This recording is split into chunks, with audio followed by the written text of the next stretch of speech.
Hello and welcome, people, to the Raider Report. We are Bing Shaling.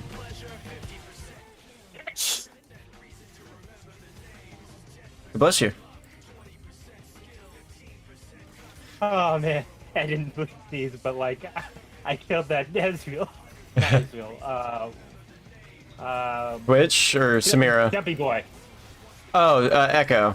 Echo. Echo, yeah. Echo. He tried to come under the tower to kill me when I was real low. And I just turned at him like, no. Yeah.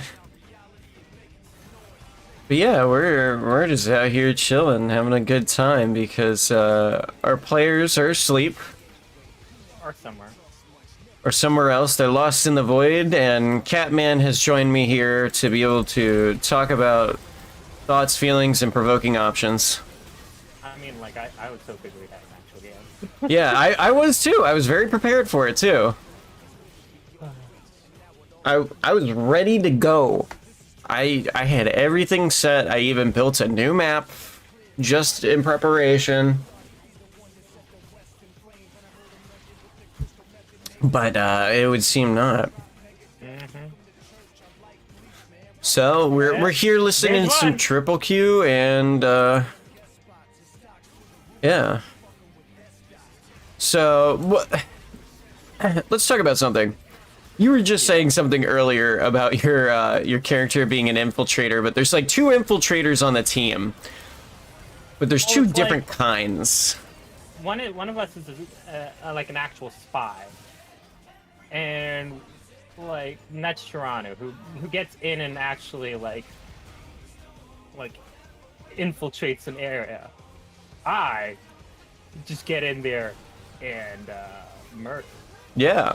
So let me ask you a question then. How have you felt about the campaign so far in terms of the direction it's going and the overall story? We'll take it from your player perspective and then what your character thinks of the situation that's happened to them thus far.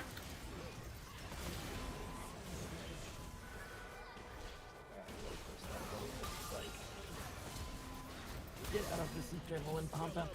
Fuck.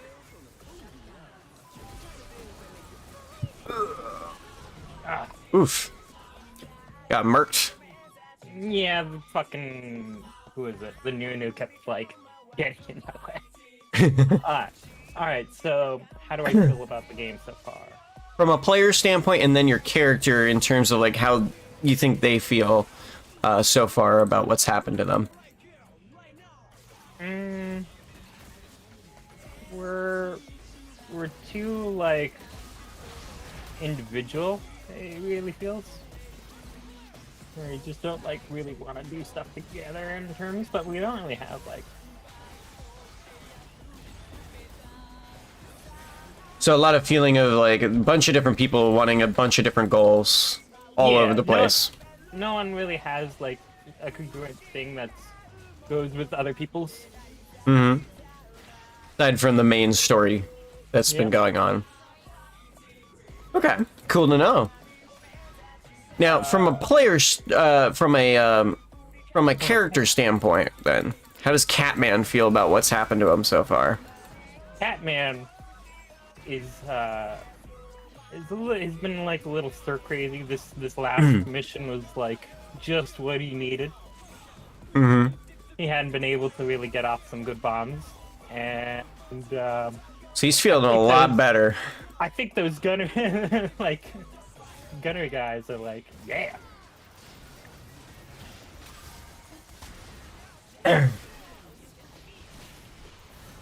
You like how we did that Wamo combo on that, buddy? Yeah.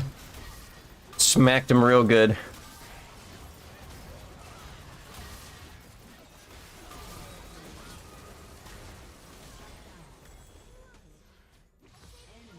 Lots of smacking. But yeah. Oh man.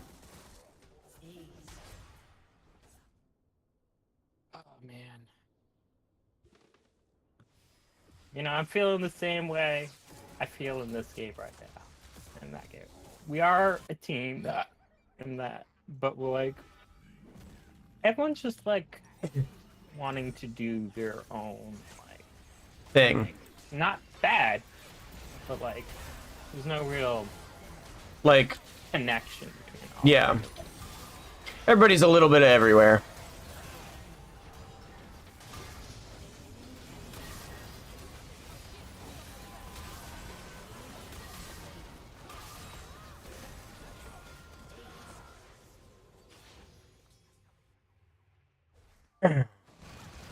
But you guys have had some really good runs on these missions. I mean, the taking of the mountain facility has definitely been a crazy little arc for you guys. Oh, yeah. Especially since that base has been you've been on it for what, 3 sessions? Yep. Now, partially barring the fact that we've been through a lot of sessions for different reasons, but it's still kind of wild how it kind of turned out. Hello. Hello. Hello. Hello. Hello. How's it going? Oh, just fine. I just woke her up and took a pillow to the face for it, but she's up. Yeah, we're doing a little just chatting since we're a little late to the party here. Oh. Oh, okay. So we're just gonna do a stream then? Yeah, we're in it right now. Welcome to the stream. Oh crap! Okay.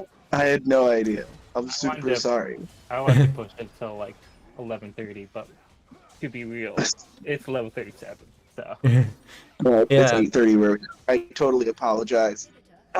You're totally fine. It happens. But hey, we were just talking. How do you feel about the game so far, as a player itself, and then as a character? How does your character Oh. feel about what's happened to them? Jesus. Let's go with Beth first. She just woke up. Even better. No. Personally, I feel super underqualified. I feel like I should do more homework. So is that you as a player or you as a character? Me as a player. Okay, how did your character feel about how everything's gone with them so far, the missions that they've been on? Oh, she feels super confident about absolutely everything. Very, very much so. Like she's done all the work too. Very And nice. just- Boosting that just- ego hard. Oh fuck yeah. She doesn't have anything else. It's just the ego. Just the ego and the title. Heck yeah. Davian through. How does Mr. Shotgun feel, and how does Sinclair Sin- feel? Sinclair. My God. See, the thing is, today, if the game had been playing, I really need to make time to go see the Pre-Centaur because he's just reeling right now from everything. Probably.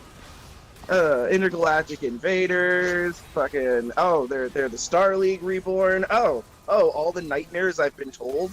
Great, wonderful. Oh, and the power armor. I think it really comes down to his first encounter with proper clandom with elementals, and that has shaped his entire view of these people as intergalactic barbarians who will come and crush everything he's ever held dear. Yeah. I mean, it's Uh. not an inaccurate statement to what you've seen so far. I Well, the might thing just is want that- their armor. His best interactions with them have all been, oh, so you're just like really backwards about things, aren't you? You know? Yeah, 'Cause it's you have like, to remember- you are the bad guy. no, just you're an honor-based warrior caste system. Well, that's not good. Just because all those he's a historical individual because he comes from Terra, and that always struck me as Terrans are probably obnoxiously well read into Terran history, and nobody else's. You know what I mean? He'll reference the Battle of Thermopylae like no one else off of Terra knows that event at all, and he's kind of right. I mean, at this time period, 30% of the Davian population are illiterate in the periphery of Reach, but Yeah. periphery march. But like that doesn't mean literally nobody else knows about these things. He'll reference World War II like he's a unique scholar on the subject. Because I lived in the place where it happened. Yeah. No, for sure. And as for me as the player, I'm just darn happy that I didn't botch my first combat in a mech. I'm just really happy I've kept the Excalibur in one piece thus far. Yeah. I mean, to it's be all- fair, that mission was long. You guys did that combat for almost 3 sessions. Oh yeah. Well, I mean, it was a hell of a Or lot to go 4.5 if We you didn't help. include the ground combat. We didn't help in that we set everything on fire, and it really is the proper joke in BattleTech. You think Inferno rounds are super fun until you track smoke every turn, Yep, so much smoke. Blocking which is vision. fun. Yep. Eventually, So, they have to run out of Inferno rounds. They only had Right. 3 volleys. I had the most honors. Yeah, which is why I'm very much looking forward to actually starting to carry those in the mech. Honestly, as a player, if you want one thing, I can't wait to hit a blob of elemental or power armor infantry with an LRM-20 Inferno. Yes, Yeah. indeed. LRMs are not anti-infantry weapons. Not if you try hard enough. If you paint the grounds with napalm, it is an anti-infantry weapon. Are there napalm missiles? Well, that's what Inferno is. Inferno is essentially napalm. Space but, napalm. Yeah, but normally we see that in jet payload instead of in mech. Well, yeah, it's just mechs can equip the same weapons that aerospace can, and aerospace can equip the same weapons that mechs can. They're pretty much interchangeable the same way as tanks are, too. Like, they all have the same basis of weaponry that they pull from to make the equipment more ubiquitous across the board so it's more readily usable in far-flung space. So, if your mech gets blown up, you can strip the weapons off of it and build a tank out of it. Yeah. Or put it on an aerospace frame, or whatever it may be. I'm only in a tank because you told me I had to be in a tank. Yes, you are required to do specific things. I'm required to at least be in something. Yeah, that is correct. That is correct.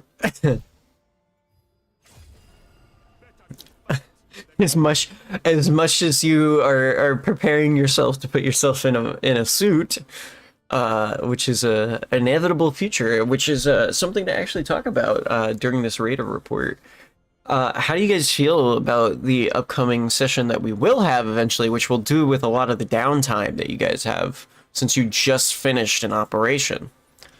What are some of your thoughts around what you're gonna do?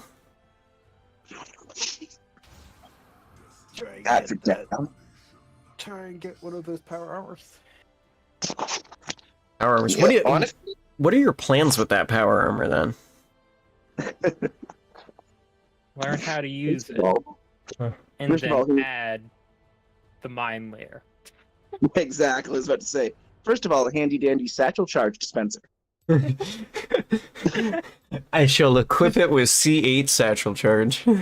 Yeah, if I could put mine layer satchel charges in the mine layer, just as I'm running past the doorway, just turn arm, so and just keep going.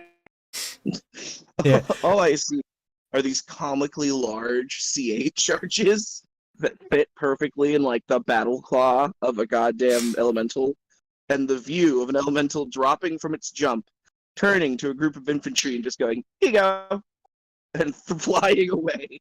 It's so This is yours now. I think the fun part is going to be the fact that you guys are you're gonna finally get your full access to clan tech.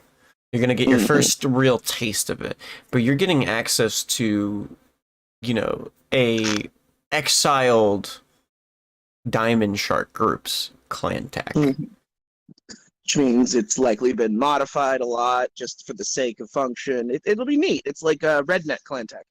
Yeah, well, actually, that's right where I was going with it. It is pretty much redneck clan tech in the most ridiculous fashion possible. The What are they? ER large lasers are usually very light, but after a couple components melt on these really high demand, because that's always what I got from Clan Tech, is that their weaponry is good, but it's all fussy. It's all so fucking fussy. But it can't be. Have the stuff to fix it. Yeah. What are your plans, Benty? What are your plans now that everything has happened? Currently, I think her plan is really just to become best friends with this Clan Diamond Shark guy, and like, I don't know, no. avoid everything somehow based on the fact that he flirted with her once. Mm-hmm. I'm fully aware of what's happening, but she's not. So That is very true. Which is the funny part is what you're gonna find out later about him. it's just that he's massively gay and also married. Yeah. It's gonna be a great time. No, A little bit of a spicy reveal for anybody who actually watches this at any point. Yes, the Clan-Tech leader is of the Exiled Diamond Sharks is gay and married. Part of the reason why he's exiled. This is how Beth smelled. You notice how she smelled that from a mile away? That was fair. I really thought I was being clever with it, honestly. I thought I had you. I thought I really had you with that one. Oh, Ethan. Now you can't die. I mean, you will die. No, I won't.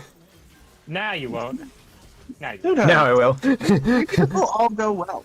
I have honestly, God, what is Sinclair even going to do with Clan-Tech? What is he even going to do in this future? Aside from, I guess that really is it. He wants to get his marching orders from someone in Comstar, and now that Pre-Centaur is saved, you know, first things first are, okay, so I've taken the loyalty shot, we're serving the mercenaries, this seems to be part of your plan too, Pre-Centaur. What do I do? Oh God, please, what do we do?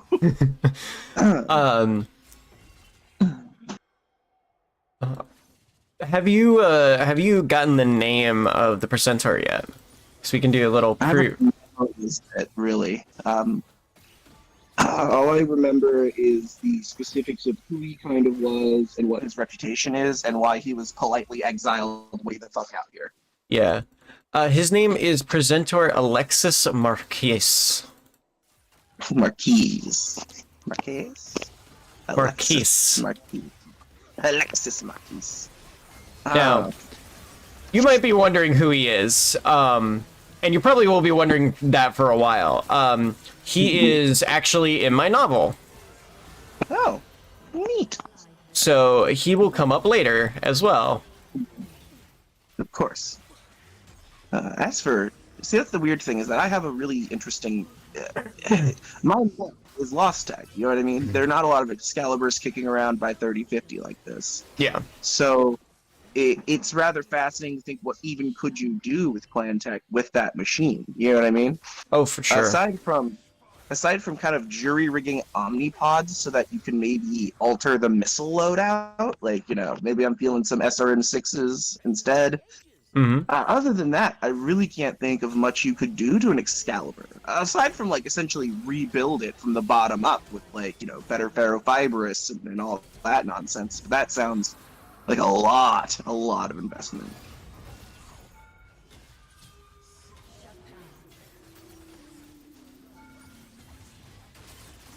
Got my thing up out of you. Go! I'm trying to, but she got away. Oh my God, give me a second. Better hold the phone. But yeah, so you guys definitely have some plans for your downtime. What does everybody think that Chiranu's gonna do? I want to hear some thoughts on what he's gonna flirt with somebody. Flirt violently or modify the awesome further. One or the other. He may try to get into a threesome with the clan leader's husband. I could definitely see him trying to get into a love triangle there. I'm fairly certain he's trying to do it up for her anyway. No, respectfully in a clan triangle. Respectfully. How does one even ask in a clan way to join an orgy? I wish to commit sexual conquest with the both of you. And see who better. I wish for a Zell Brigade. The contest of this. I wish to batch all you in sexual intercourse. I can see that being a clan event. Uh, uh, oh, I did just realize the Mad Bomber plotline's still going, so maybe, and it did give Sinclair a mental break, so that's probably actually what he's going to be devoting his energies to in his downtime. Ah, Is the Mad Bomber. That is going through all. Good. that is a plot that will thicken and thicken like fucking pudding.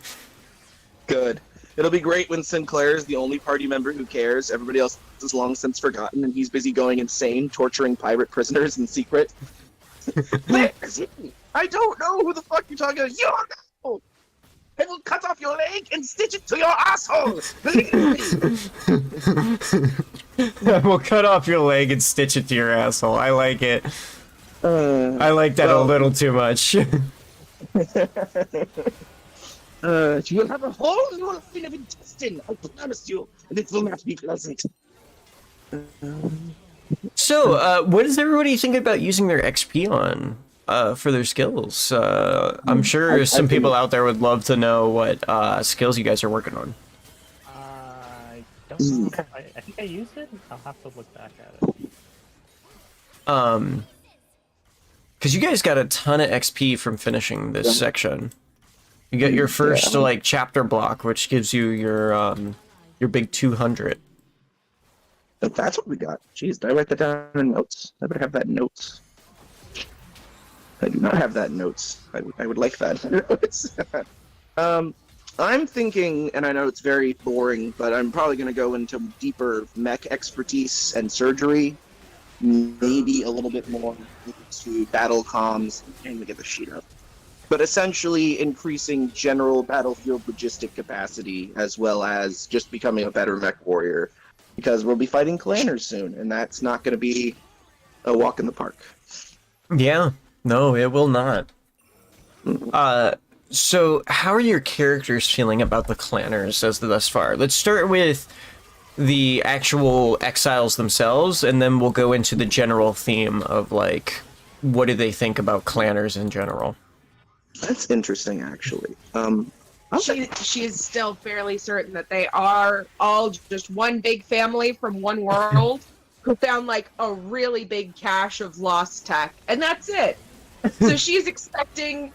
To be honest, that is probably the most reasonable take that an Inner Sphere person could have about them. Exactly. So she's expecting that they maybe have like 200 or 300 mechs, which is nothing. And that they're trying to somehow make it from where they are to Terra. Hostily.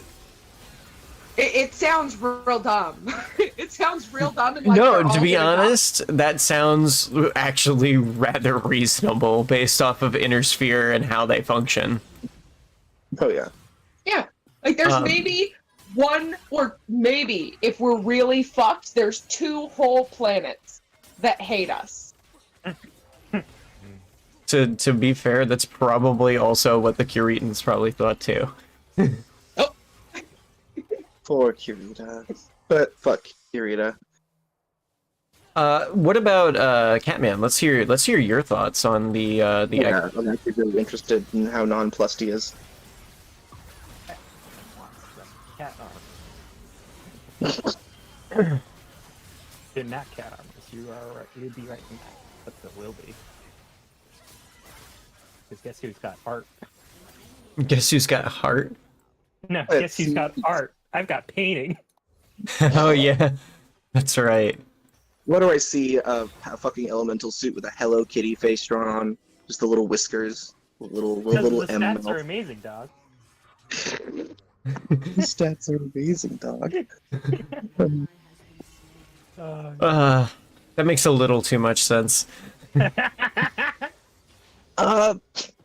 See, the thing is that clanners for Sinclair, because unfortunately he's a Terran who's worked with Comstar all his young life. Unfortunately, when they state that they're the inheritors of Starleague, now that can mean a bunch of things to Sinclair, right? But what Sinclair remembers most is that was at least roughly around 400 fucking 200 warships that left. That can't all be destroyed. You know what I mean? It's like, it's bound to be 1 or 2. And the thing is, he's aware that he doesn't know everything. You know, he's a third party hired by the Blessed Order to do things they frankly don't want to waste operatives on. Like a lot of people, probably. He's just one of the few that knows that that's who his paymasters are. But from that knowing, at the very least he understands one warship is a nightmare, even for Comstar. Even if Comstar has a fucking small flotilla, one old-class Black Lion warship is enough to destabilize an entire region of the Inner Sphere.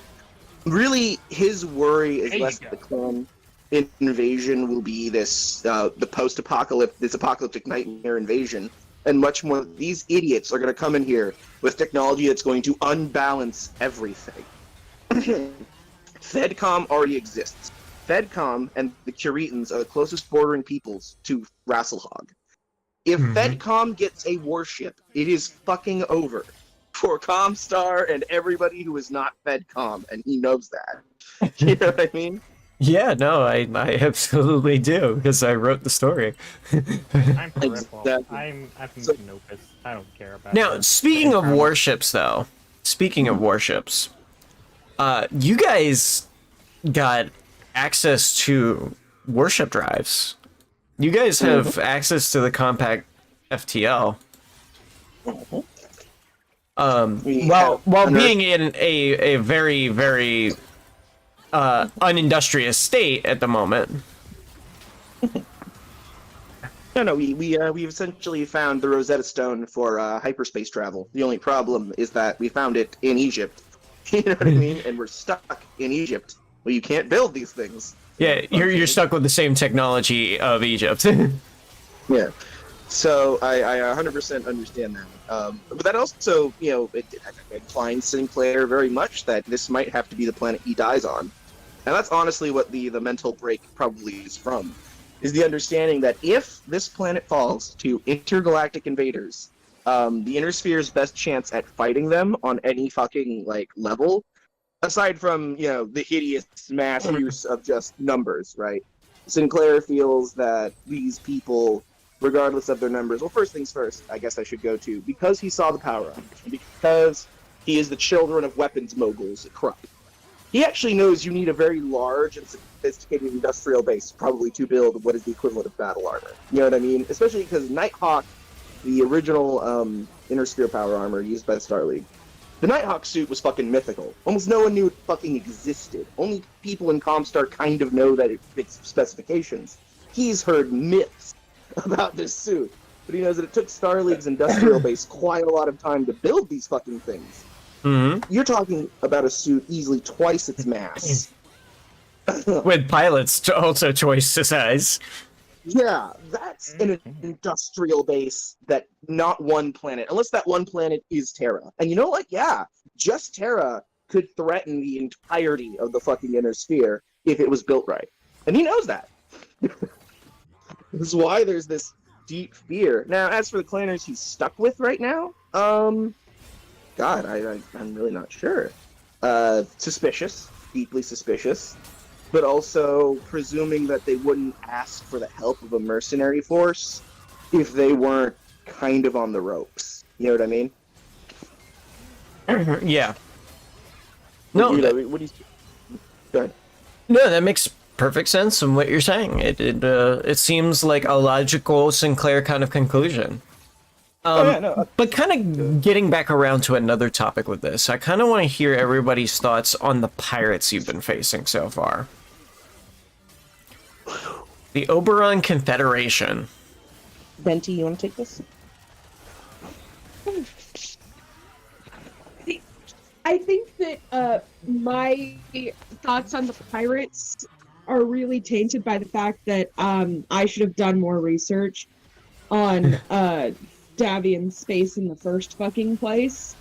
Because me as a human being, chemical weaponry is the best weaponry. Why haven't we just gassed these guys and got them out? That's a no-no. That's what we would do.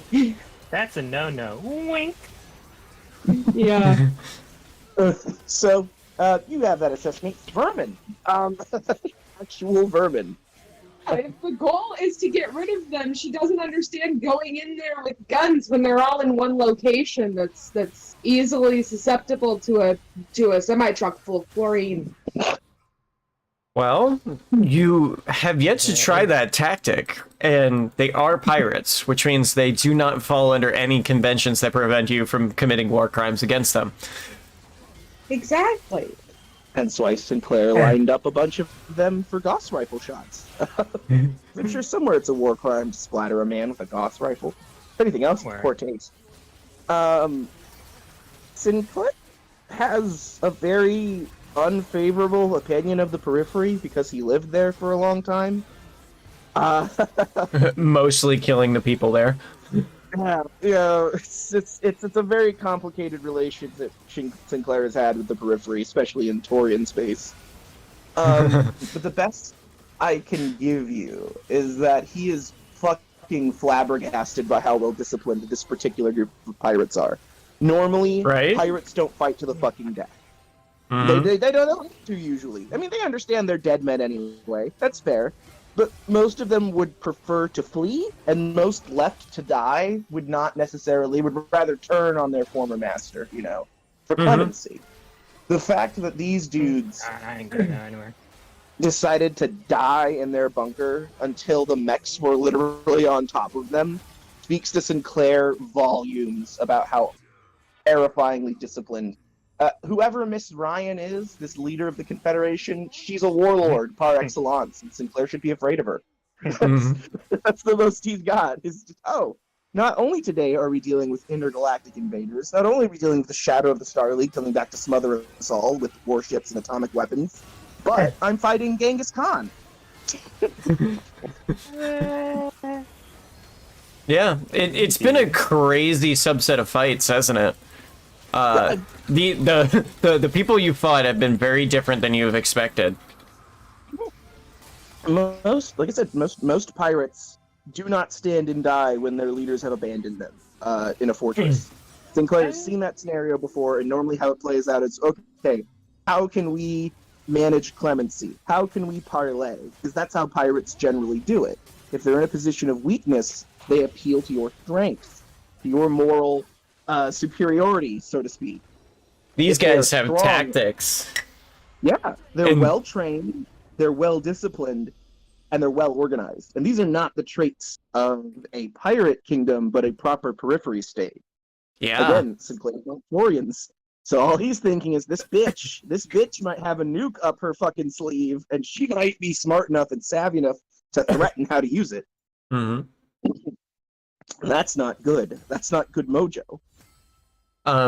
You were also been keenly aware of some of the places around here and some of the facilities that they're at as well. Specifically, the fact that they're held up in Turret Town, which is a former Rimworld Republic facility. Which means that there's weapons of mass destruction on this planet, probably in the old RWR bunker. There's a chance. There's a chance.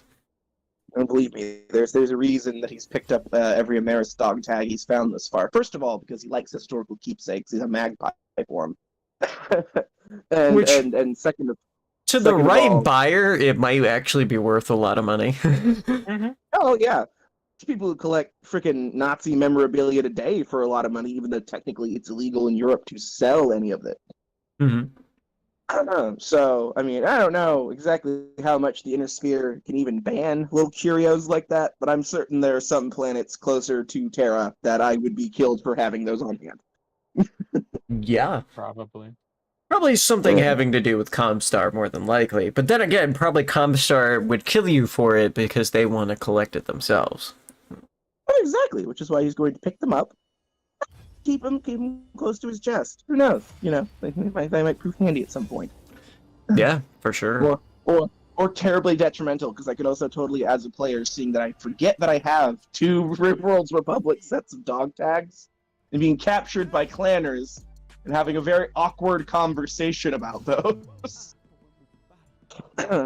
So, another question becomes, what does Catman think of the pirates?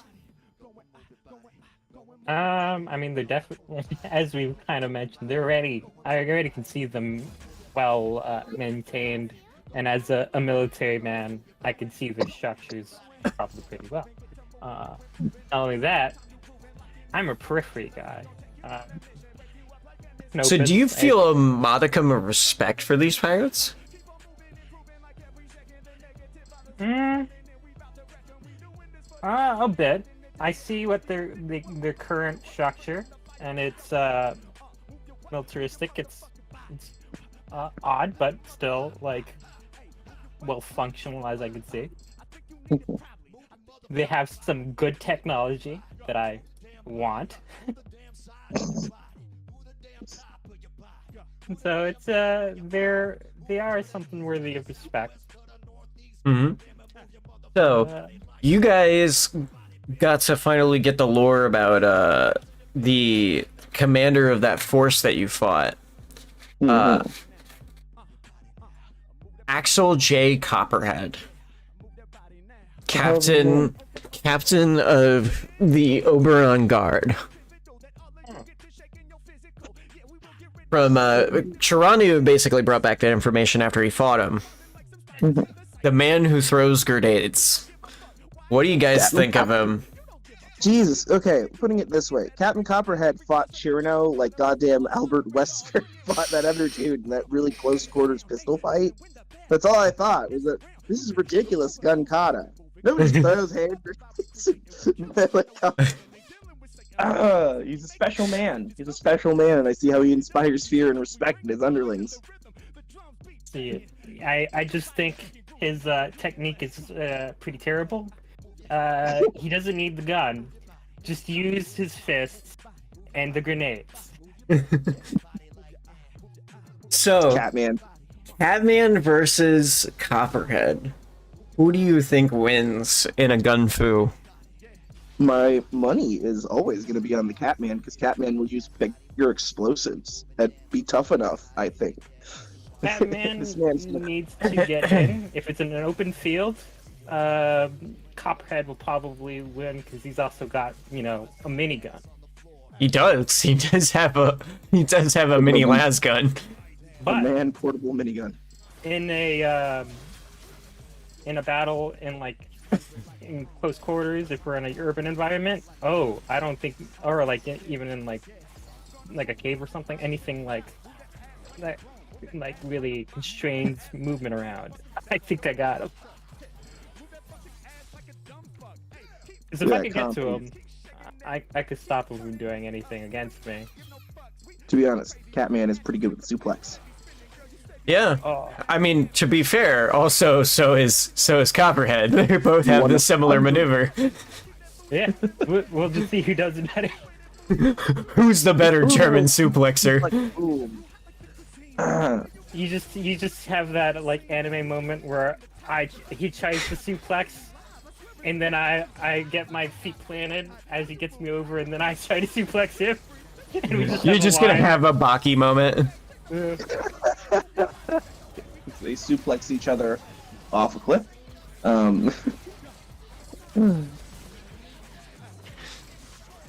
Frankly, I hope next time I see that man, it's from the safe cockpit of a mech. I mean, Carefully. Is it going to be safe when he's also probably going to be in a cockpit? Maybe, but one man can. Look. Sinclair So you definitely feel only safer in the fact that you think you can best him in a mech fight. Okay. That is Sinclair's one thing. Sinclair understands that a man who spent so much time learning how to gun kata hand grenades is probably only a mediocre mech warrior at best. Potentially. He can't be that good, right? Right? He can't be that good. Potentially, but potentially not. Yeah, well, that's Sinclair's Terran superiority coming through. Obviously, I'm the better mech warrior. My planet invented mechs, don't you know? I am German.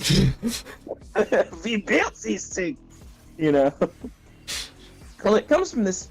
I really thought that the idea of you come from Krupp, that's really, he doesn't have a country. He has a weapons manufacturer, a company, as sort of his upbringing, because that's how Terra is now.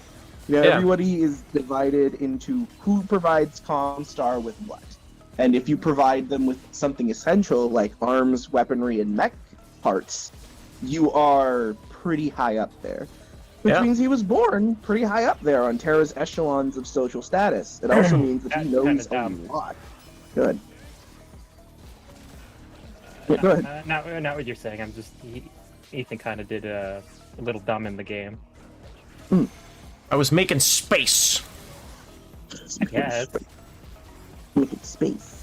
But yeah, no, I just I think it's fast because I think the biggest thing is Sinclair knows about mech designs that most people have forgotten, right? Because Krupp built them. It's especially with the Dragoon. You know, the Dragoon is a very special mech to Sinclair because he remembers it as this wonderful historical weapon that unfortunately he built for Amaris. But oh wow, you know. Oh well, and- still a good mech. Which is why he has this kind of odd, I wouldn't say an obsession with the RimWorld's Republic, but there is this weird twinge of, what could have been, right? What could we have built? Because Amaris was interested in ridiculous shit like the Matar. And it's not really that he thinks that, Amaris' folly, if you were to get into like a deep, nerdy discussion with Sinclair, if you were to talk about his passion, which is mech design, which is also what I'm putting points into. I'm definitely putting points into that. Yeah. If you were to talk about him about that, it would come down to, well, you know what? At least Amaris wanted to push the fucking boundary of mech technology. It's Well, not Amaris's albeit in the problem. wrong kind of fashion, but It's Amaris's prototype. We could, because that's the Terran superiority again, right? We could have built a mech, 110 tons, that worked. It could have totally have been done. You know, it's just the happenstance. You know, Yeah. it's not a man who worships what Amaris was, but more like, yeah, but like, 2 years of his reign, he's going to be assassinated by any of his children. That's how the RimWorld's Republic worked historically. He wasn't going to be there for long. What's his goofy historical assumption, yeah. Which is, it's the same argument. Like, okay, look, would Adolf Hitler have really been that bad, considering Hermann Göring was going to shoot him any day now? Well, it turns out no. It was bad. Yeah, it was bad. It was pretty bad. But yeah, you get the idea. That's the character. Yeah. That's who he's supposing. Is that he's grown up around so many morally dubious people because they're arms manufacturers. Or Comstar. He's seen them build some really fucking. So you built this autocannon. Yeah, it's top secret. Yep, one of a kind. Designed to be destroyed after it's used. Yep, and it shoots chlorine gas-filled shells. Why? Well, there's this one bunker of people who are holed up and won't give us all their lost tech. They decided it was better if it wasn't theirs. Or anyone's. Because that's who Comstar is. So, having seen all of these horrifying, dubious things, at some point, history is also viewed as a dubious thing. You know what I mean? Was Kerensky the good guy, really? Because all he did was fight a giant civil war. No, like, to be fair, he's just a brilliant military commander. Like, But he's also a slave to the state who willingly sacrificed mankind's cradle just to overthrow the first in a long line of potentially bad dictators. But like Richard Cameron was any better? Like Richard Cameron was going to grow up to be any better. And of course you can blame Amaris all you want, but it was at the end of the day Kerensky okayed the putting of a child on a throne. And then proceeded to barely raise him at all to be a decent human being. And that's kind of Sinclair's view of history. There are no good guys. it kind of comes back to an interesting topic of, so for those of you who don't know, which is probably Benti and Orinoka, Kerensky was tasked with the purpose of being the ward to the now put on the throne child, which was Richard Cameron. He had a choice as to whether he could obfuscate that and be the custodian himself. But he refused to do so because he thought that his duty was to the Camerons. It was unbecoming of his station to seize control, even temporarily. Yep. And that's kind of where it stops for Sinclair. Is just this idea, like, look, you can mythologize this man all you want, but I come from the planet he came from. I've read his records, because we still have them. I know the human being he kind of was. He was just a guy. He was a guy who believed the state was all because the state was perfect, and it wasn't, clearly. Because the state allowed Amaris to seize power. And to be fair, there's another part to that goes into this, is that he was always accused of just being a bad father. Like, Kerensky has always been accused of the one thing that he can do war well, but fatherhood is his his farthest priority. Yeah, moving fandoms, it's very much the same thing you say about the Emperor in 40K. Man could build entire armies, man could fix entire planets, man could not raise one sociopathic gene-altered sire. Could not stop his sire from becoming a madman. Just he couldn't. He couldn't do a thing about it. Even though he could have. He could have at any point altered the course of history, but he didn't.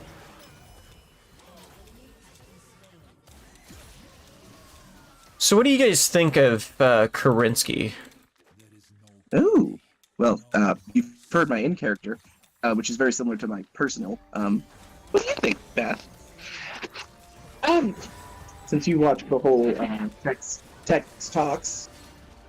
I mean, I agree with the bad father angle, but you gotta admit, dude took his job seriously, and when his job was fight the entire system, he did it.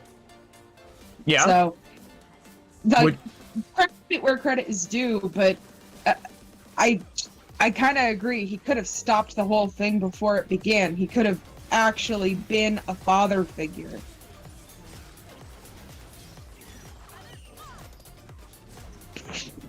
It is bad. So what Still does alive. what does Benty think of Kerensky? Huh?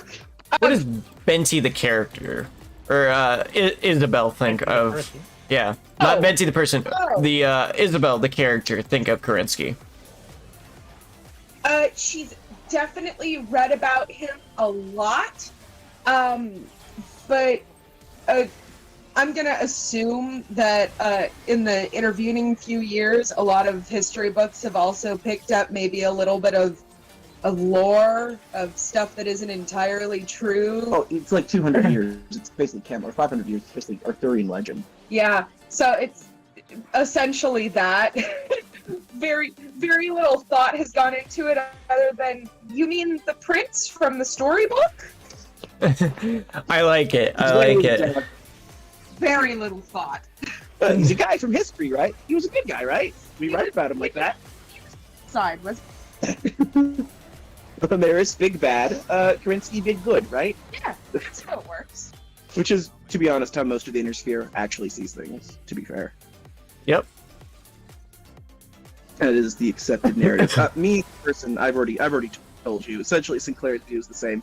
A man in history. Although I will say that it's hard to be a father and fight like 3 galaxy-spanning wars. Yeah.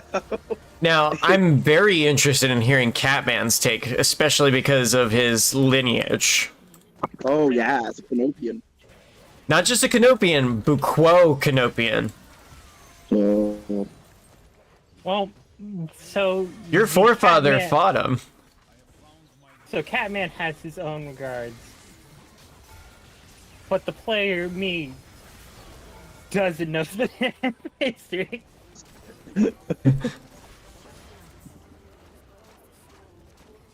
Oh yeah, and they worship Kerensky.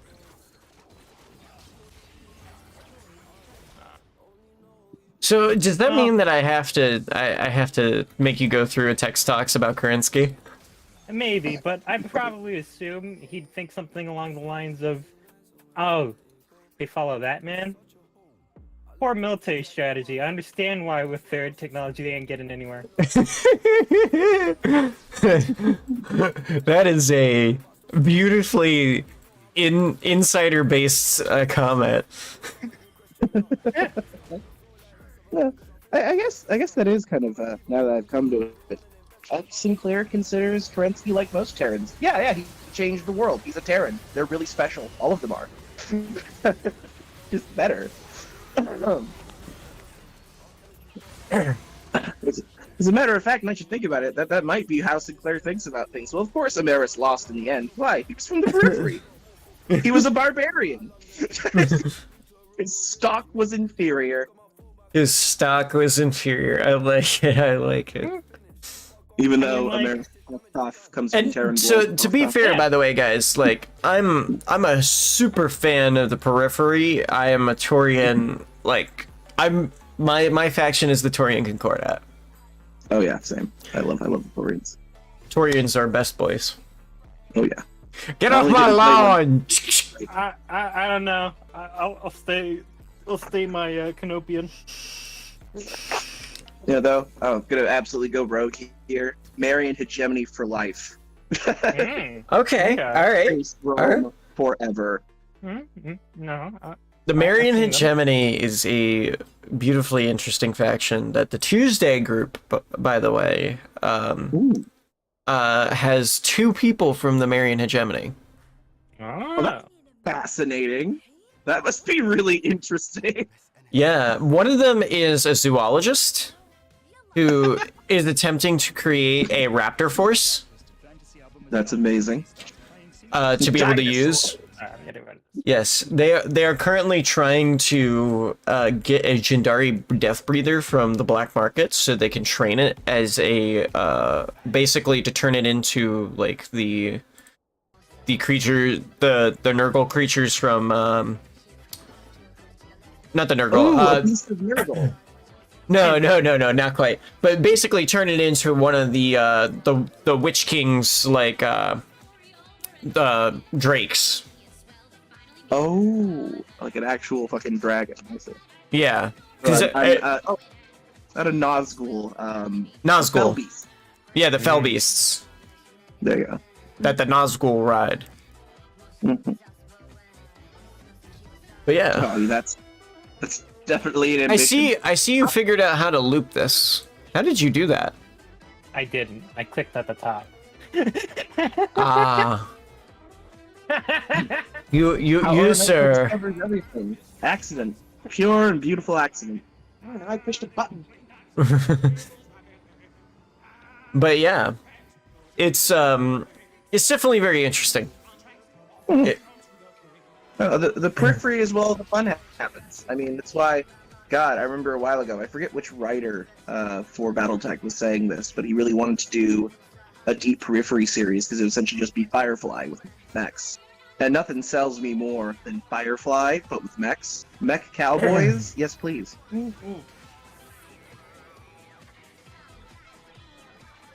I'd be down with that. Yeah, that sounds pretty dope.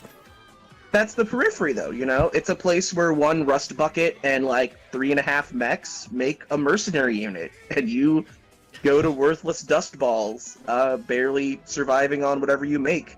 Yeah, there's could honestly be a scenario where, as a deep periphery mercenary group, you fight to trade for cattle. Like, not even a joke. Yeah, you're literally trading for like, hey, we need to refuel. Yeah. we need the food supplies. What do you got to trade? We got these carrots. Exactly. Lucky for you, Dendalonia 5 is well known for its oversized man-eating carrots. Now that's good. Man-eating? Yeah. You gotta fight them with a club first before you dig them up. You see, back in the day, Amaris decided to put some chlorine gas. But if you boil them in water, it makes them green. Oh, that is why, you know, I'm also a periphery fan for sure. So later today, also is the first of the Dark Age Sunday group, as well. Ooh, The Dark Age. Streaming. It will not be a streamed game, but I will definitely be writing a report about it later. Since we're talking about the Raider report, the initial game that went off for that concept is the idea that you have been captured by clanners and you are currently being held on a prison warship in clan space. Prince Eugen style. Yeah. You're basically being circled somewhere. You have no idea where you are. But your objective goal is to escape. And you are being approached by one of the clanner guards who wants out. They are a bondsman who's been captured and has been turned into a guard after being loyal for so long, but he wants to try and leave and escape. And there is a prison transfer going on that you're gonna attempt to steal the prison transport ship and escape. Sounds like a fascinating campaign. Yeah, it should be an interesting one. It's got a lot to do with just like individuality and the kind of you're gonna always have this blood mark that'll exist on you that'll give you some extra XP to start with in terms of skills, but you're always gonna be on the run from clanners that are trying to imprison you for whatever reason it may be. You're honestly not sure what you did. Oh. So especially because you said this is Dark Age and in clan space? Yeah, you're in clan space. Ooh, that's fascinating. Because I've always been really curious how the Bastion aggressor goes on. Mm-hmm. What's just, I mean, Clan Star Adder forever. We've talked about the best Machiavellians in clan space. Mm-hmm. We will wait until all the strong have left, and then we will be the strong. The snake hides in the bushes. You know what? It worked, though. It was like the best plan you could have had. For 3 generations, all they did was wait. Talk about being a warden to the bitter end. Do you know what? It paid off way better than being a crusader. Yeah. Saying. It paid off fucking dividends. To talk to Smoke Jaguar sometime. Tell them crusader ideology. I don't think you can, because they'd still be smoked at the time. I'm still mad about the fact that they came back. They should have not brought them back. That's a problem for the writers, man. It's just nothing good can die, or nothing bad can die. Because what if someone complains, right? It's such a poor excuse for what they did. Oh yeah, no. I mean, Smoke Jaguar run its fucking course. Smoke Jaguar existed as a narrative fucking joke. Their purpose was to show you, oh yeah, by the way, this is what Clanner Society totally is okay with. This is the lowest tier Clanner. Like, every other Clanner hates them, but technically, they follow every rule. Meanwhile, they wiped out Mongoose for being too negotiative. You know? Mongoose wanted to one meeting too many, and then exterminate them. Smoke Jaguar gets to starve their civilians, and it's no big deal. Yep.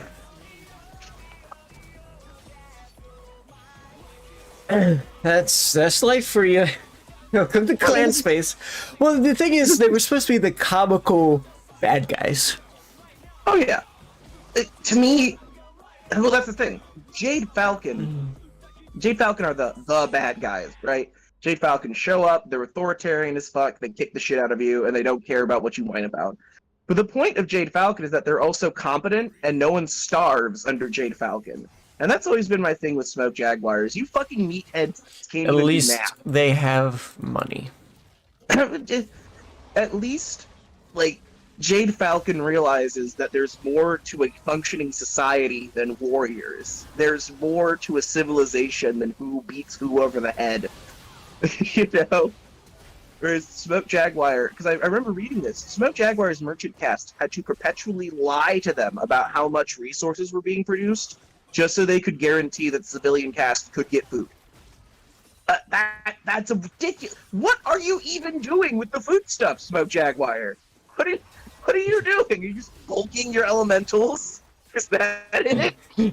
It's like, no, we got a dirty bulk this week. Sorry, you gotta starve. It's dumb. I get swole. That's so dumb. Like, that's not even a good. You're a post-nuclear. You are a society with fusion power. Nobody should fucking starve. Just, That's what I like about Battletech, though, is that it shows you that sometimes the biggest problem with the government is just mismanagement. Yeah. The biggest problem with government is the government.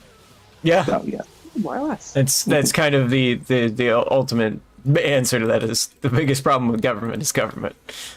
Because it tends to do things that the government would do. Like, don't get me wrong, people in the Capellan Confederation starve communist style. That's different, you know. That's you're handling how many hundreds of planets?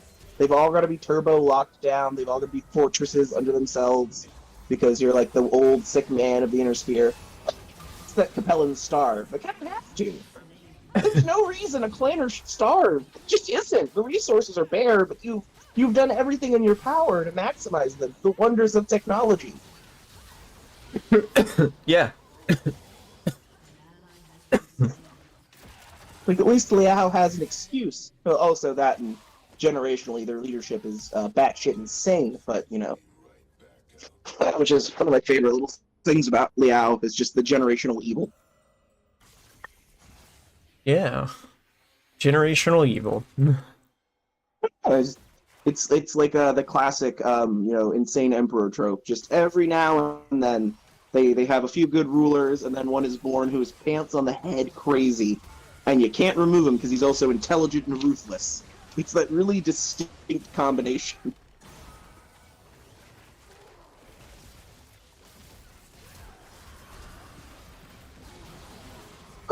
But yeah, no.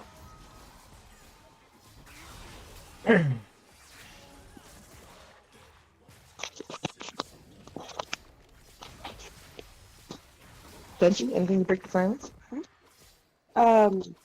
Not really. So, I kind of want to hear what everybody's favorite faction is. I've heard heard everybody's one that they have so far. You talked about the Torians. Is that your favorite faction overall, or is there a different one? So, I'm always complicated, right? Because even when I like 40k... Of course, you got to make it complicated. Oh, of course, no. I like pretty much every faction because most factions do what they're supposed to narratively, right? Kiritans are bloodthirsty, Liao is shifty, Davians are noble, and Steiner has the money. And Merrick does things. But if I really had to knuckle down and pick a very popular favorite, I'd really have to say I really like House Merrick. I think House Merrick is my favorite sort of mainstream Battletech faction. Okay. To really get down to where I'd like to be, who I'd Purple like birds. to live under in society. Yeah. Because essentially, you know, House Merrick and the Free Worlds League are just a microcosm of Starleague. They're kind of what Starleague was if Starleague wasn't also like a federal autocracy. They're a reasonable faction who deal with each other reasonably, and that does technically mean that they're unreasonable. Because, you know, dealing with things diplomatically in the Free Worlds League also means I might have to invade a planet and bump off a cousin. But that's just how they work, you know? Cousin Joe Bob has done something wrong again. No, it's just... We're just gonna have to despot him. Most of Merrick history does seem to sound like, oh, the Regulans are at it again. It's kind of their history. But there's also... There's a lot of fun little factions within the Free Worlds League that don't get enough coverage. I remember there's one planet that's a literal theocracy, but the big thing about them is that it's a total hardcore theocracy on the ground, but the moment they get up to space, they just adopt a bunch of bullshit democratic titles, so that everybody else in the Free Worlds get this vague idea that, oh, you're like the rest of us, you're on the up and up. I really like that group exists, and I'm sad no one's ever played a mech warrior from this planet, because that would be the funniest shit on Earth. What planet is it? Oh god, I'm trying to remember, because I don't have the name. But it's a distinct one. They're a top-down theocracy, but they deal with the rest of the Free Worlds League like it's no big deal, because they're just part of the league. And that's why I like the Free Worlds League, because it's openly a union of planets, it's a league of planets, not a top-down power structure. The fact that the Captain General of the Free Worlds League, House Merrick's general, who is generally House Merrick's what do you call it, ruler, scion, whatever. But the fact that essentially he only ended up in that position through political maneuvering, and the fact that the rest of the Free Worlds League went, I don't want to deal with this problem, and just left it at his doorstep. You know what I mean? It's like, you got a military, do it. That's really how House Merrick ended up. They were the planet, and the faction, the Republic of Merrick, was one of the most well-armed, well-organized militaries in the entire region, so eventually they just got saddled with being the military. I like that, instead of the story of how Kirita came to be, where it's like this brilliant warlord maneuvered his way to create this legacy that will last for 500 years. It's just some poor bureaucrat who everyone showed up at his doorstep and went, you fight these people for us, on our behalf. He's like, but what? All right. Which makes that noise. And then just for reasons of purposes, therefore, he just permanently became the military. And in charge. I really like that. that story. So for me, House Merrick's kind of the favorite. All right, Benty, let's hear it. Unfortunately, this is what I meant by I should probably have done more homework.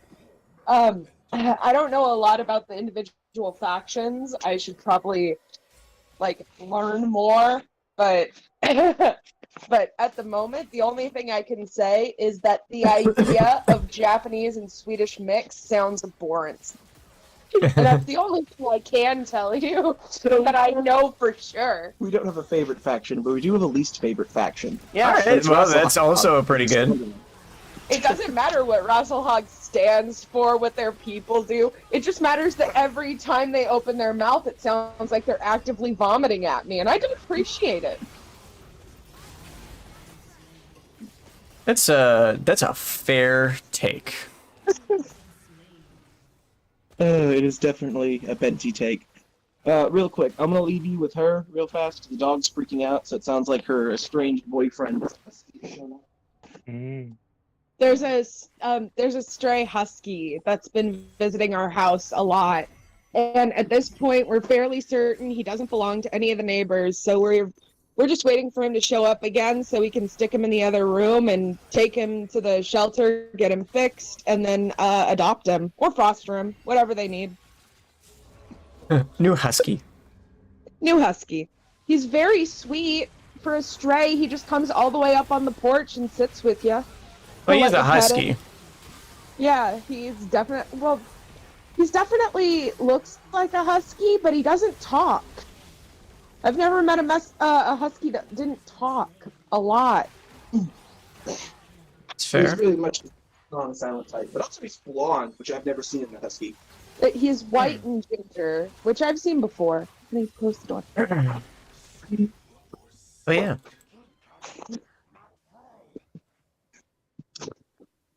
Does Orinoco I'm playing it. The other one is the I forget.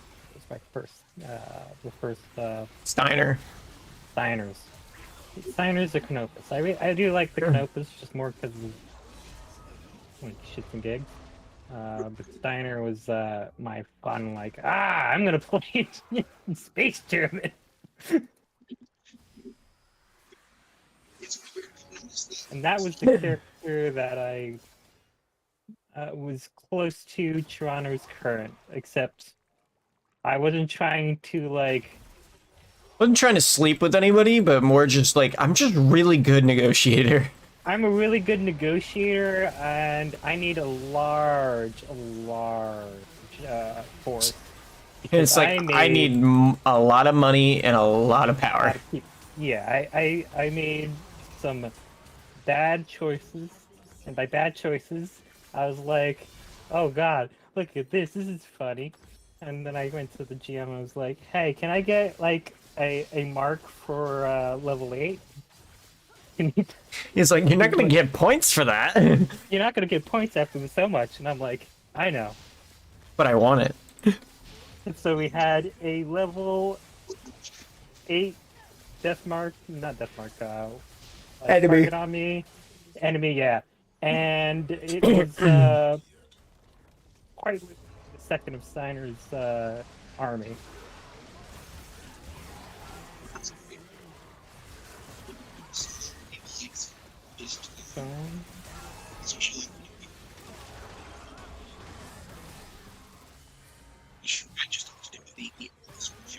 Nice.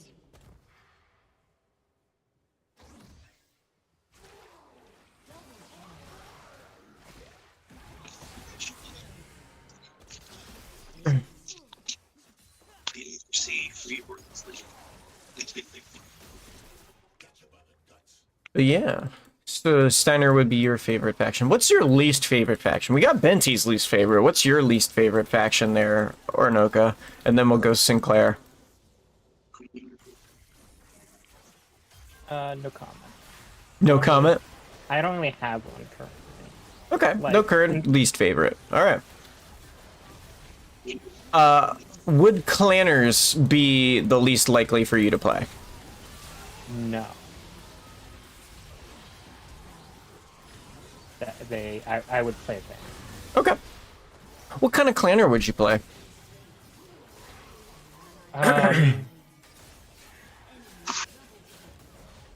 I'm thinking probably. Shit, I missed that entirely.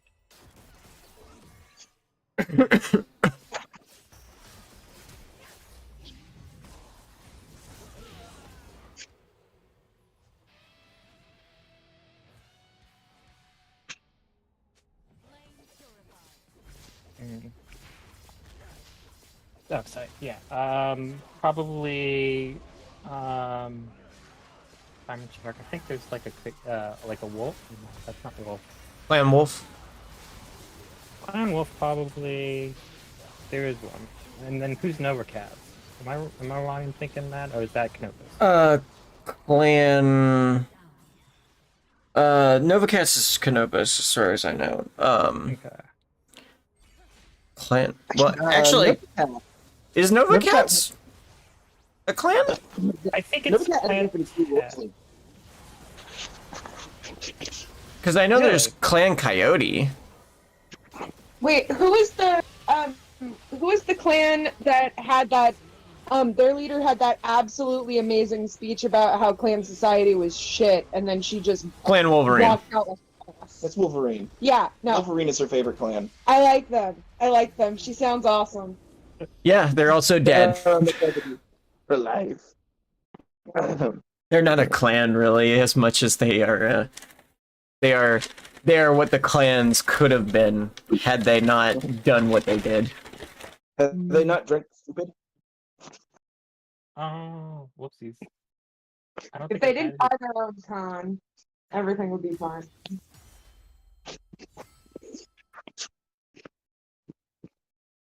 Yeah, it wasn't stopping me, but I didn't realize I had numbers going on in the background, Ethan. Oh.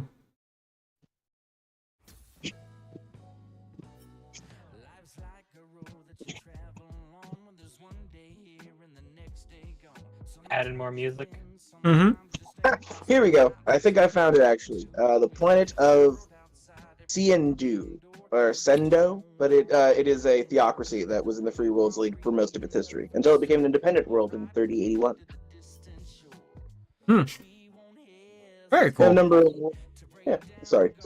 As for, I guess, if I have a least favorite faction, God, that's a hard one. I really don't like a lot of clanners, a lot. I guess it has to be, Clan Fire Mandrill. Clan Fire Mandrill was, like, the dumbest. Because, I don't know if anyone, this Fire Mandrill's really niche, homeworld clan.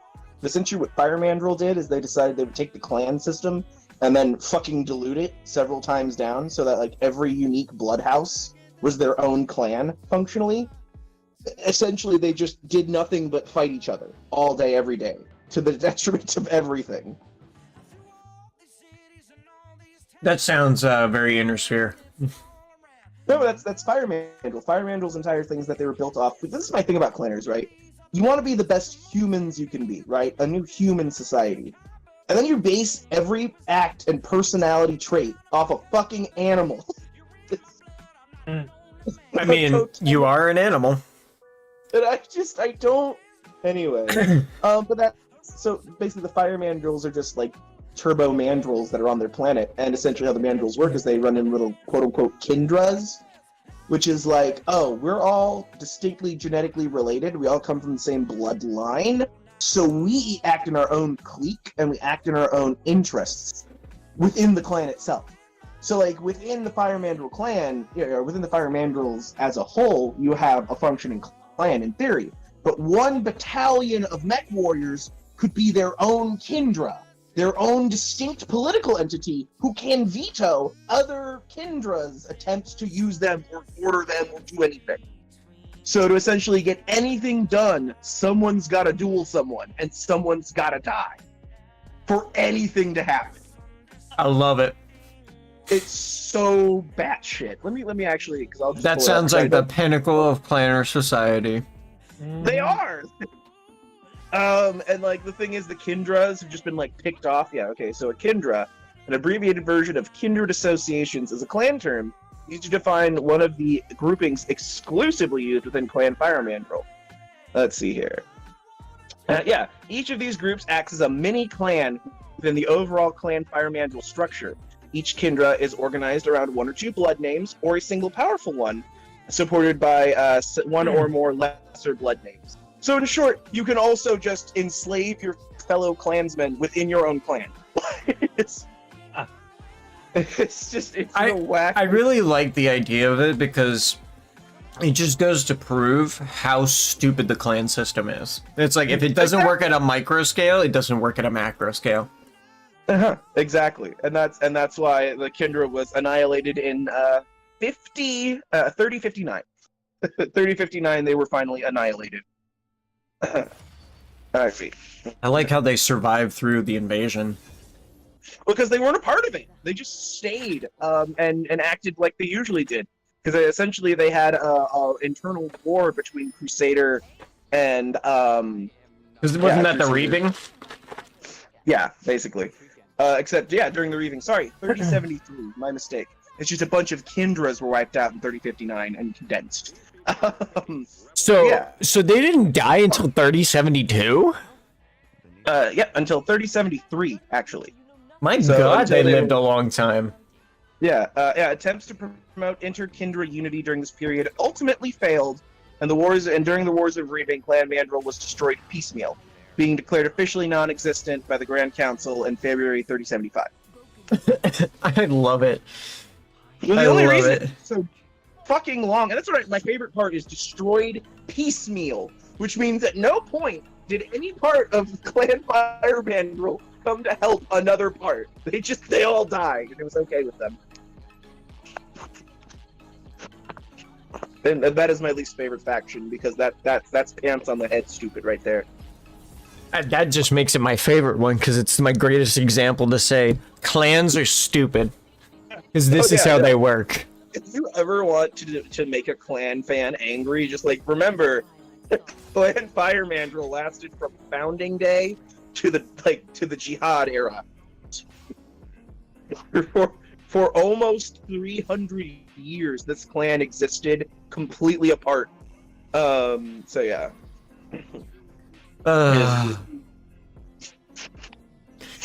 Talk about fucking up. Yeah, I love it. One of my favorite, their last entry on Sarna from Origins, Operation Klondike. The last one is just disintegration. That's what their destruction is described as. Disintegration. Yes, starving, as there had been no supplies arriving. They attempted to strike both the cities of Amentia and Omisha in force.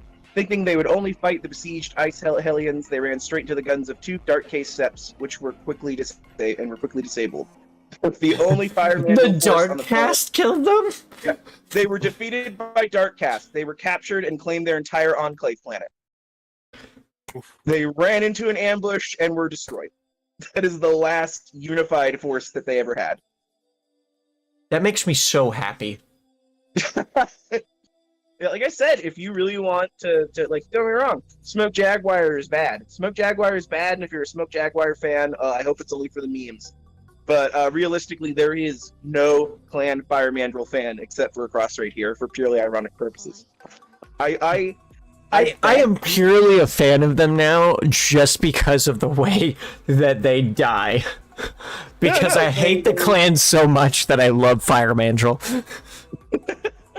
You're just like, God, I wish I could have got the Kindra system popularized.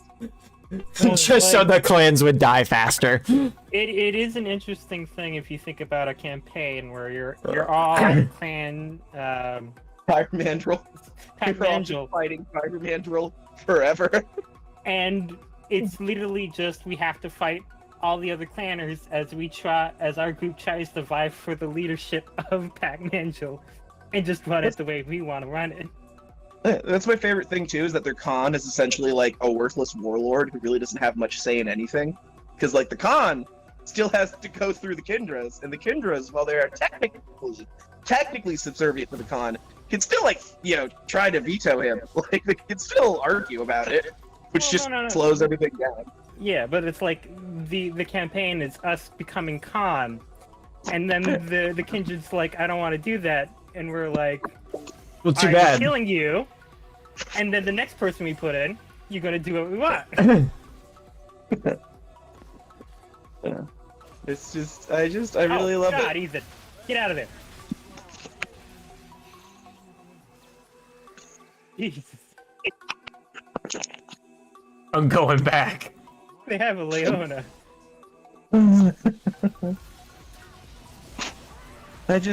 I really like too because now I'm reading their history, and literally, it's just they kind of really didn't do anything. They just lapsed into semi-isolation during the political century, and really didn't do anything but like kind of bicker amongst themselves for all of clan history before finally mercifully being destroyed. In the classic term of mercy, the medieval version. Yeah, exactly. Let's see here. Oh, yeah, Operation Revival. Majority of mandrills were in the Crusader camp by the time the Grand Council took the vote. Due to their factionalism, the mandrills fought in trials amongst themselves to determine who would represent the clan, shattering their own tomen. So they didn't even, they couldn't even be involved in the invasion because they destroyed themselves in internal squabbling just to see who would represent them. I love them so much now.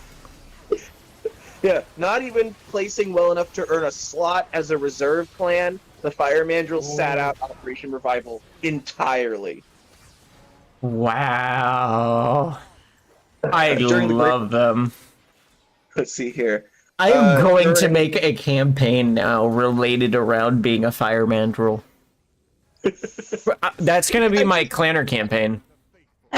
You asked me what my least favorite faction was, and this was what I had, because like you cannot describe a bigger failure of a government in it. Like there just isn't. You know what I mean? There's not a faction in all, like the NIOPS Association, a one planet scientist world, is actually more interesting and well like designed than the Fire Mandrill system. Truly based and brilliant. Just let's see here. Yeah, during the great and during the Great Refusal, they lost to the Capellans. They were defeated by the Red Lancers. Laser rifles for the win. Actually, it was because they could not. The binary that the clan fielded was an ad hoc mixture of different Kindra representatives and proved unable to coordinate effectively on the battlefield. That is.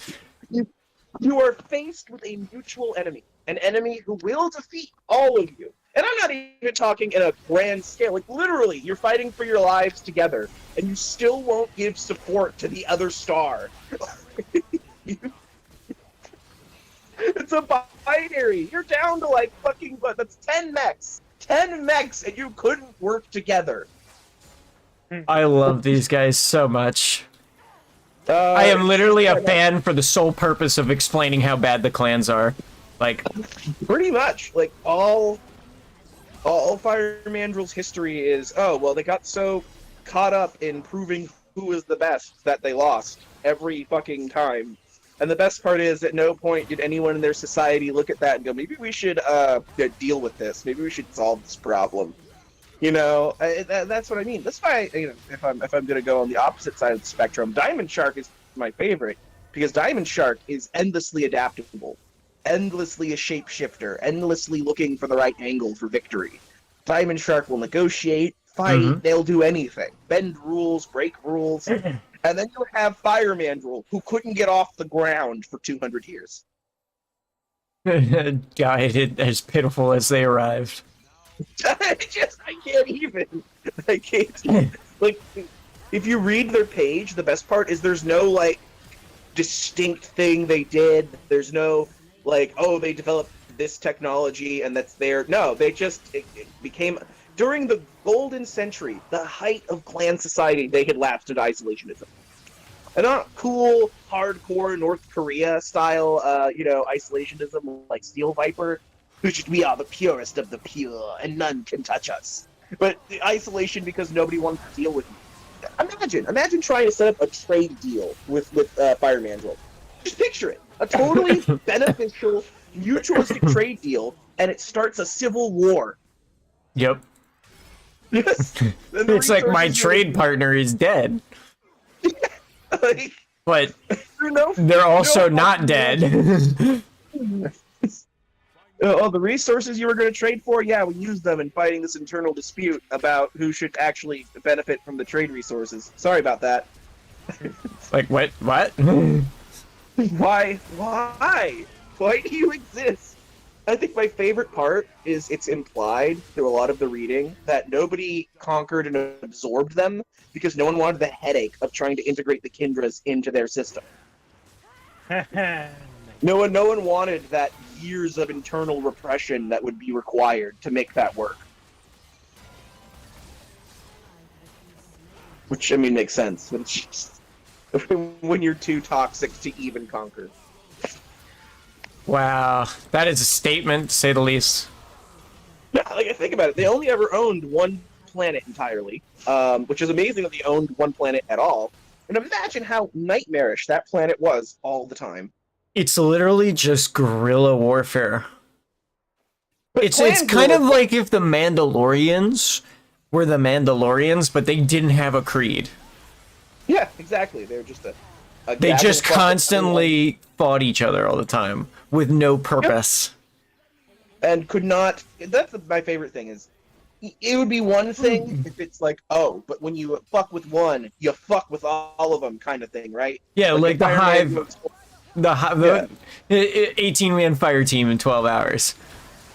Yeah, but instead, no. Like even during the Great Refusal, this battle to prove the supremacy of your ideology against Inner Sphere invaders, you can't even get 10 mech warriors to agree to something. You can't even get 10 dudes to fight together to save your clan. That is, I love them. I love them. I love them so much. So, Fire Mandrill rant mostly over. I just that faction has always brought a very interesting. They're just fucking goofy, man.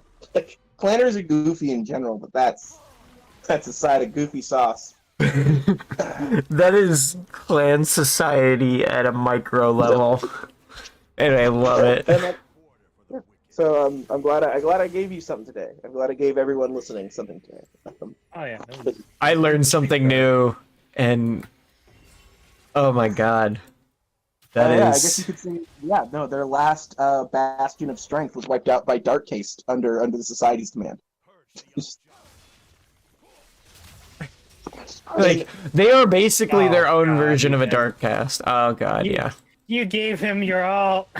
Well, what am I supposed to do to stop it? Cry a little bit with me. Yeah, I'm crying. Like, you know, at least every other clan has kind of an interesting story. Even Mongoose. A lot of the clans that died during the Golden Century were kind of neat. Again, Clan Mongoose were just way too political, and that was like they're failing. But the irony is that everybody became way more political after they were exterminated. You know what I mean? It's one of my favorite things about clan society, that every time they annihilate someone, well, inevitably they still absorb parts of them, and it just kind of disperses through the whole clandom. That's why Wolverine's death was significant, because it made Clan Wolf what it is today. Yeah, but at the same time, it just means that clanners will eventually just become the Inner Sphere again. Oh yeah, with like the thinnest, fakest veneer. Just like the Mongols who got, reincorporated into the Chinese hierarchy, you know? You show up as mighty horseborn warriors, and in 3 generations you're the same effeminate, fucking, inbred royals that you overthrew. And the cycle begins anew. Mm-hmm.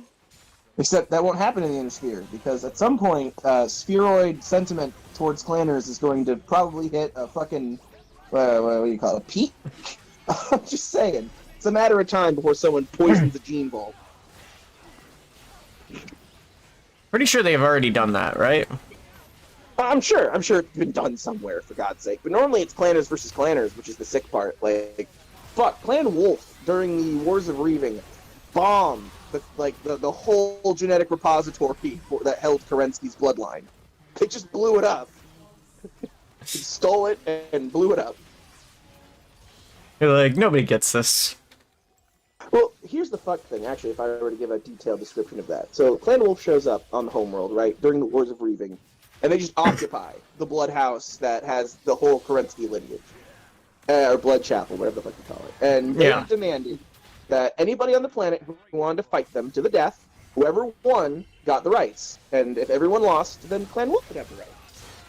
So everyone fought. You know, Clan Wolf holds out to last mech warrior, and that last mech warrior detonates the whole thing, and then they run with it. And the whole plan was for Clan Wolf to first of all ensure that they were only the only ones who ever had the Kerensky lineage because they felt a unique right to it, and two, to make all the other clans believe that the Kerensky lineage was destroyed and you could never get it again. Yep. And in that act alone, and this isn't during like fucking Alaric Ward's age. This is Vlad. This is Vlad Ward. This is a ostensibly normal clanner who just decided, you know what? I don't care if I fuck over the entire civilization that my founder built. I don't care if I destabilize it for all eternity by severing this sacred link. Fuck these guys. I can never get over how callous Clan Wolf really is. I love it. I think it's beautiful. I'm sure it is. It's just when your entire purpose of your society is there will not be any excesses in war anymore. And then you create excesses because there will always be excesses in war. Because that's how war works. It's a dumb ideology, but that's kind of the point, right? They're supposed to be as close to aliens as you could make for Battletech, and planners do work that out pretty well. It just baffles me then when the Inner Sphere's response is not genocide, because that's basically the only thing you do to aliens at the end of the day. You know? Mm-hmm. For some reason, Word of Blake is the only faction that thought that, yeah, clanners gotta die. Clans must die. And that was just Word of Blake's, like, number one. The houses must be decapitated, and then the clans must die. Okay. Which is why Word of Blake has always been like a special place in my heart as a faction. Plus, I got in during Jihad, and they were the bad guys, and I thought they were cool. Everybody did. Well, not everybody. Clearly, a lot of people bitched. I can see why. I don't think that they thought the Word of Blake were cool. I don't think they thought the Word of Blake were bad because they were the bad guys. I think they thought they were bad because their plan didn't work and it was stupid. Oh, yeah. Like, it's perfectly fine if they're the bad guys. It's perfectly fine if they want to become, you know, the Imperium in its early age. Mm-hmm. But their plan was dumb as fuck. And they ruined a good proportion of the lore and the sentiments in Battletech because of the way that they did things. Oh yeah. I think the only way that's well explained is that the Word of Blake was never truly one faction, but like 7 wearing a trench coat, which is my favorite thing to say. But that is how the Word of Blake worked. There were multiple cells and sects, and technically the Master has control, but we really never know to what extent, you know what I mean? Well, it's the same way with like the super mutants. Oh yeah. And like... The Master. Yeah. It like pretty much mirrors the same way they work, but like they were also dumb. Okay. Well, again, when 7 religiously fanatic groups all under the same banner, I mean, I'm not saying that the Jihad was an allegory for a certain real-world religious group and how they may or may not conduct certain actions, but it is actually a pretty decent microcosm. You know, it's like, oh, well, there's the 7-day Adventists who are as, 6th of June, who are like the most radical, and then there's a sort of declining tier of radicalism from there. But even the Blessed Order was totally okay with Vietnam-style war crimes just to get things done. Yep. And you know what, like, I think the one problem with the writing was just, they didn't really know what they wanted to do with Word of Blake. I think if they just leaned in with the anti-clan sentiment and then gone, well, yeah, but they ravaged the corridor, they used nukes and unrestricted chemical weapons. So of course the Inner Sphere isn't cool with you. Like after all is said and done, we still don't like you. You're ostracized forever now. Because you actually acted worse than Amaris in dealing with the clanners. You know? Yeah. Because, I mean, that is the plan. That was the plan, was to just go through the corridor and nuke everything until you got to the homeworlds and nuke them too. And it's just, It's like, purge the disease. Oh, yeah, It's well, like, that's what that's- sort of like. It would have been fine if you were just like, all right, we're gonna purge you, but we're gonna do it the war style. We're gonna use total war on you, but we're gonna hit military strategic targets and not just kill everybody. Oh yeah, no. And that's kind of that's the problem, though, is that instead the Word of Blake enacted itself as a great tantrum of how dare you resolve the Star League? We'll kill everyone if you don't. Come back. And, then everyone logically said no.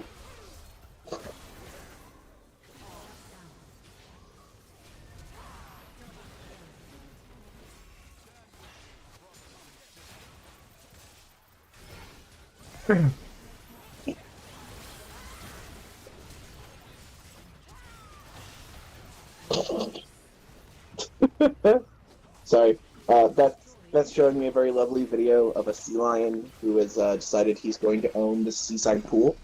So he just Nice. hops into this human being's like chlorine pool, swims around, and then steals his beach chair. Bullies him out of his beach chair. Just gets on the beach chair and says, "Move." This is my chair now. Yeah. It's funny because you realize that sea lions are just ocean-going bears, so their attitude makes a lot of sense actually. Like, I'm gonna do what I want. You're not gonna stop me, because I'm a fucking sea lion. Yeah, no, Humans haven't stopped me ever. dude, the thing is, nobody gets that sea lions can like sprint really well on land until they're like chased by one that's terrifying. Like, yeah, exactly. Runs at him. Yeah. Yeah, you think they're nothing until they fucking bare those teeth. I was in a very interesting scenario where I was canoeing with my older brother on the coast, and then the sea lions all hopped off the rocks. I'm like, oh, they're gonna come see us. And then we were badgered by sea lions for like 15 minutes, and they kept trying to capsize the kayak. Oh. They're like, what the hell are you doing here? But because at the end of the day, they operate the same way like packs of dogs or sea otters do. They're a gang mentality. So you're in their water, and they're like, "You're trying to steal our fish, aren't you? Aren't you, son of a bitch? Get out of here!" Yup. Sorry, total aside. But yeah, I think we've pretty much covered everything in terms of topics-wise. So, Oh, well, I mean, I could always generate more, but that's because I love hearing the sound of my voice. but we'll save it for next time. We're about at the 2-hour mark for this. So, we'll see everybody next week, hopefully playing the game. Well, yeah, sorry. But this time I'll shake her awake. Don't worry. Reasonable embarrassment, right? You did. I'm just joking. Maybe set an alarm. I don't know. Yeah. Maybe set an alarm. It's a thought. But we'll see everybody next week. My name's Zarkos Raid. Everybody have a wonderful rest of their week. This has been the Raider Report. Bye-bye. Yep.